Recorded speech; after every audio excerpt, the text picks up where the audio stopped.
What's going on, ladies and gentlemen? Hope you guys are having a great day as usual. So for this video, guys, I'm going to be reacting to a stand-up set from Bill Burr. And the stand-up set that I'm reacting to is Canceling Dead People. But before we jump into the video, guys, I'm just going to need you to hit the like button. It really helps the channel and the video grow a lot, and I really appreciate it. Enough talking though, let's jump into the video. We'll have a little discussion after. Let's go. Sean Connery died. The great Sean Connery. Yeah, my favorite James Bond of all time. Yeah, and he was getting a proper send-off for about 8 minutes on Twitter, and then the first hairy-legged white chick shows up, right? And she's just got to be like, really? Really? Are we really going to celebrate this man who advocated the hitting of women? It's like, first of all, he didn't advocate hitting women, okay? He just said, you know, every once in a while, you give him a little slap. Yeah, give him a little back of the hand. You remind him who's making the box office. You reset their hard drive. That's all he said, okay?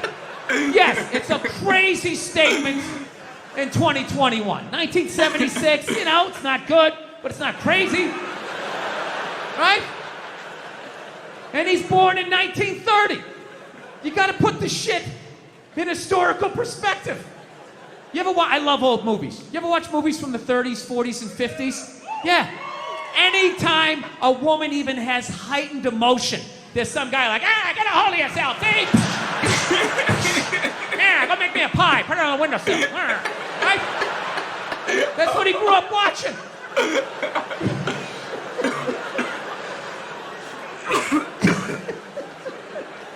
I grew up in the 70s. I thought being a truck driver was a cool thing.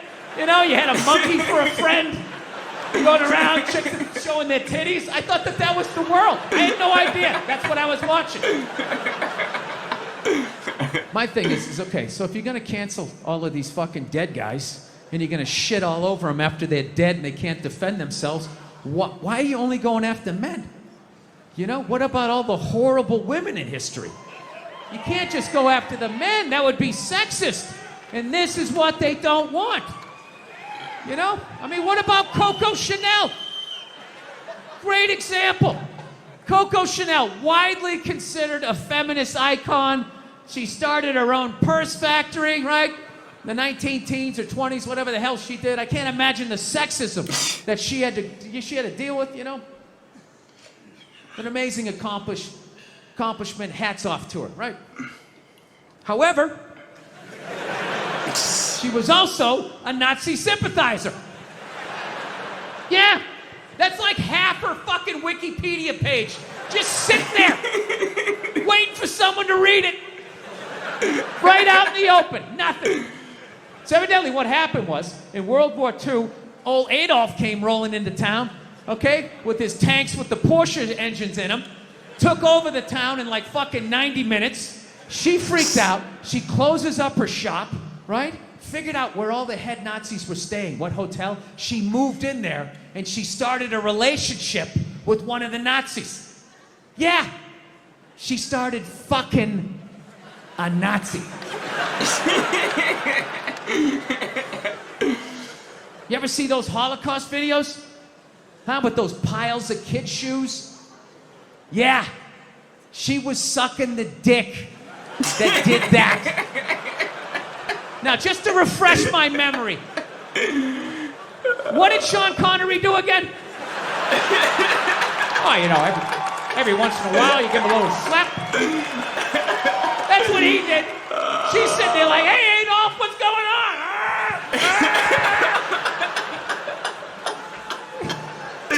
She so sold out her own country, she had to flee it at the end of the war. And I have no idea how many dicks she had to suck to get back in it.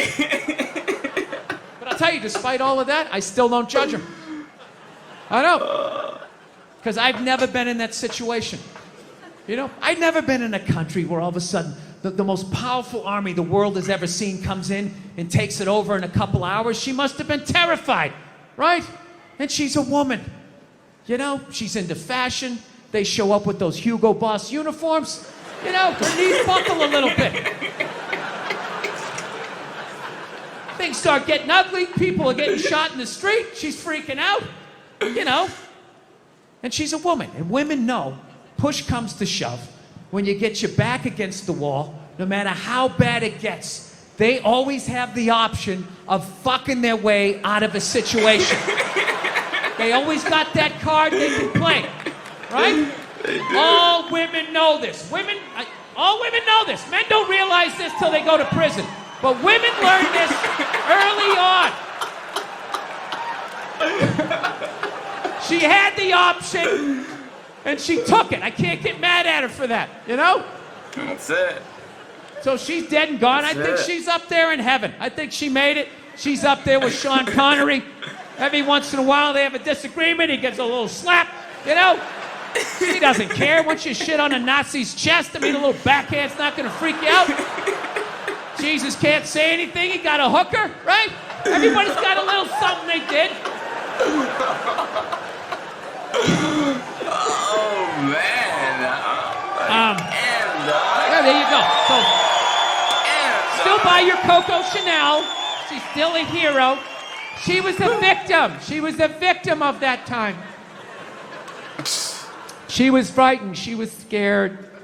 She didn't know what to do.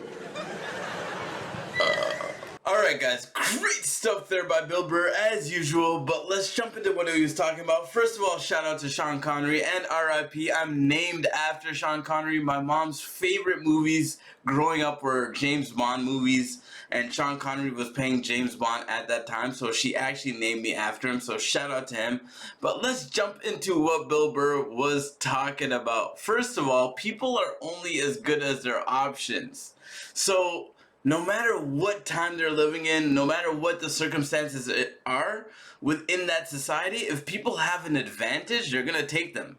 For the most part, most human beings take advantages or opportunities that they see, you know what I mean? And if people are their backs against a wall and they're against something, they're going to try and do whatever it takes to survive. So you can never look back at people as in they're straight up evil. It's a lot more nuanced than people are just evil or good. Like, sometimes people have to do what they have to do to survive.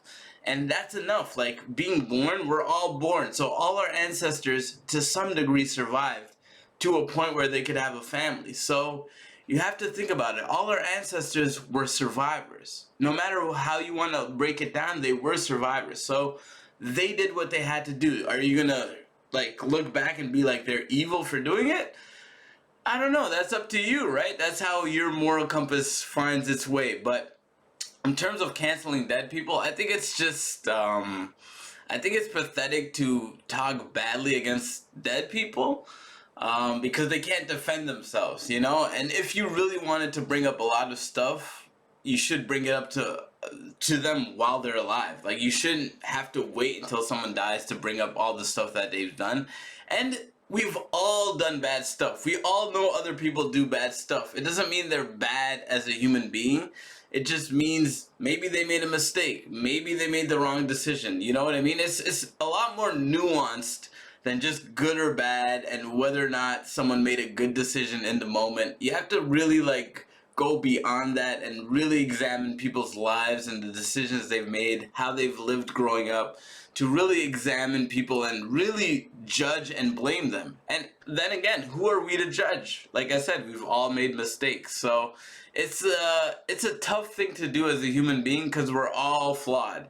No matter how you want to look at it, we're all flawed beings. So no one's perfect and everybody's made mistakes. So who's anybody to judge? It's a crazy moral quandary, but let me know what you guys think in the comment section. Hit the like button if you enjoyed the video because it helps the channel and the video grow a lot. But I'm going to wrap the video up, so take care of yourself. Stay safe because it is a crazy world and there are a lot of crazy people. But most importantly, guys, you already know by now. Peace.